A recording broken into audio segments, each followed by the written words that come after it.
મોટા સમાચાર જોઈએ તો ભાવનગર જિલ્લાના ખરકડી ગામે લઠ્ઠાકાંડ જેવી ઘટના બની છે। ડુપ્લિકેટ દારૂનો નશો કરનાર યુવાનનું મોત થતા ચકચાર મચ્યો છે।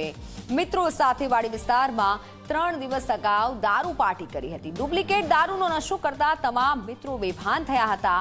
ભૂપેન્દ્રસિંહ ગોહિલ નામના યુવાનનું સારવાર દરમિયાન મોત નીપજ્યું છે। એસપી નિતેશ પાંડે દ્વારા તપાસના આદેશ આપવામાં આવ્યા છે। તપાસનો ધમધમાટ શરૂ કરાયો છે। ડુપ્લિકેટ દારૂ વેચતા 4 બુટલેગરની પોલીસે અટકાયત પણ કરી લીધી છે। ડુપ્લિકેટ દારૂની બોટલને તપાસ માટે એફએસએલમાં મોકલવામાં આવી છે। હાલ ભાવનગર એલસીબી, એસઓજી અને સ્થાનિક પોલીસ દ્વારા તપાસ શરૂ કરી દેવાઈ છે। સમગ્ર મામલે એસપી દ્વારા તમામ ડિવિઝનના અધિકારી સાથે બેઠક યોજી ત્યારબાદ તપાસના આદેશ અપાયા છે। ડુપ્લિકેટ દારૂની સપ્લાયમાં જોડાયેલા મુખ્ય સપ્લાયર ગૌતમ સોલંકી હોવાનું સામે આવ્યું છે। આ ડુપ્લિકેટ દારૂ મધ્યપ્રદેશથી આવ્યો હોવાનું તપાસમાં સામે આવ્યું છે। દારૂમાં કેવા પ્રકારનું કેમિકલ છે તે તો એફએસએલના રિપોર્ટ સામે આવ્યા બાદ જ સ્પષ્ટ થશે।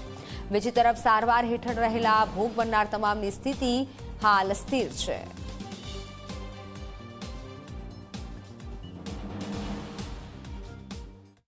એક સરટી હોસ્પિટલ જે છે એમાં એક ભૂપેન્દ્રસિંહ ગોહિલ જે રહેવાસી આપના ખડકડીના છે, ખડકડી ગામ આપનો વર્તેજ પોલીસ સ્ટેશનને હદમાં આવે છે, એની સરટી હોસ્પિટલમાં છે। લગભગ બપોર પછી એની ડેથ થઈ ગઈ।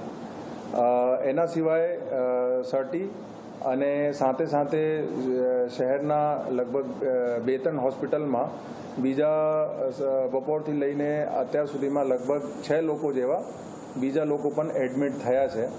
આ લોકોની જે હાલ તબિયત જે છે એની સારવાર ચાલે છે અને આ લોકોની જે અમે તપાસ કરતા એક કોમન જે થીમ આવી છે કે આ લોકોમાંથી મોટા ભાગે જે છે લોકો ડુપ્લિકેટ જે બોટલ હોય છે એ લોકો એનું સેવન કર્યું છે અને એનાથી જે છે એની આ લોકોની તબિયત જે છે લથડી ગઈ છે।